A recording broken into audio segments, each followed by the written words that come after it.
Biggest hurdles, uh, as far as going solo, I think I'm still in midair trying to get over one of those giant hurdles. um, it's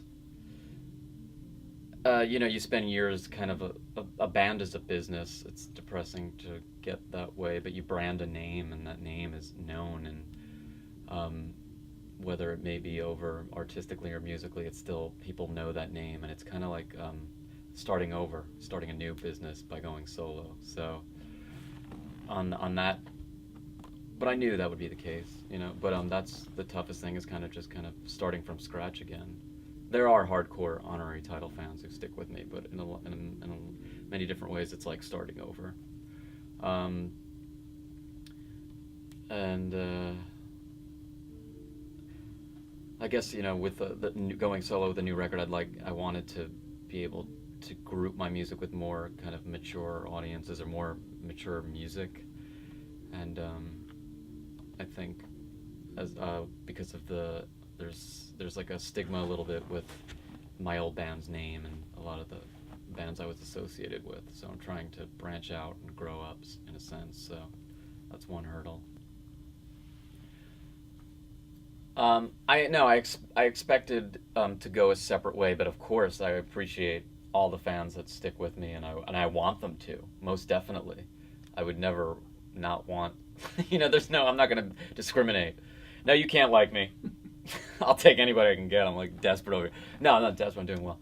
But yeah, I welcome all fans from the honorary title, and that's where a core of my audience is. But I wanted to also be able to reach a new group that maybe would have written off the honorary title due to an affiliation or like an association in their mind. They might have thought like, is that some pop punk band that was on Warped Tour? Which wasn't even the case, but people seem to think that. So I wanted to be able to get into the more sad sapper singer songwriter folky kind of indie world in a way. I would like to appeal to the widest spectrum possible. Old and new fans, decrepit, youthful, all any ethnicity, any planet, whatever.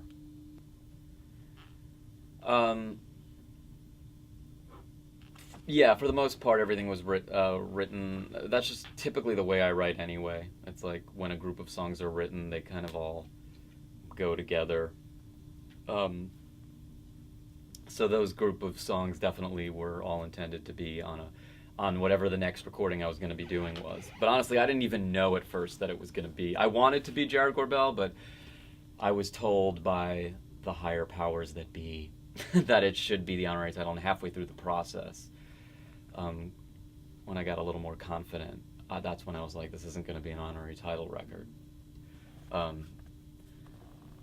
Because the honorary title was a band, but it wasn't. There was kind of this illusion. There were members at times that were like serious fixtures and involved creatively, but it started with me, and the band kind of revolved into different members. So I wanted to record this record with a whole new group of musicians. So that's also why it felt like, oh yeah, this can definitely be a Jarrod Gorbel record. And all the songs, yeah, like I said, were I envisioned in a certain mindset production-wise as, one body of work.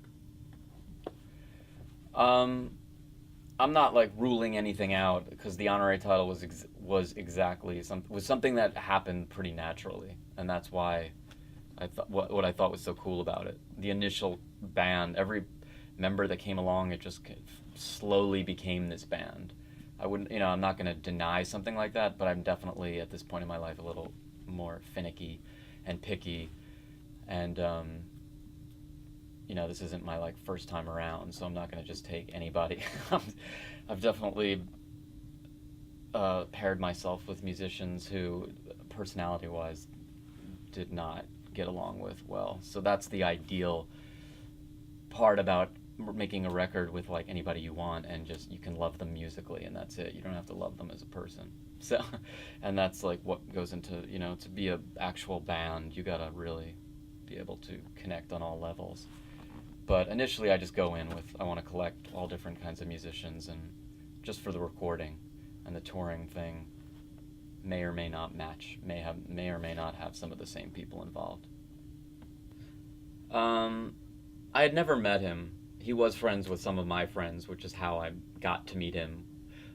Basically, I was writing all the songs for this for the Devil's record, and I was thinking about who I wanted to produce it, and I just loved the Elected's last record called Sun Sun Sun. It was like kind of a fixture when I was touring. It just like I loved the production of it, and when I like read into it, Googled it, and I saw that it was kind of self-produced by Blake and like another member of the Elected. So I just through a friend got his email and just emailed him and started sending him my little like garage band crappy demos, and told him basically that I loved how his record sounded. Can you make my record sound that nice?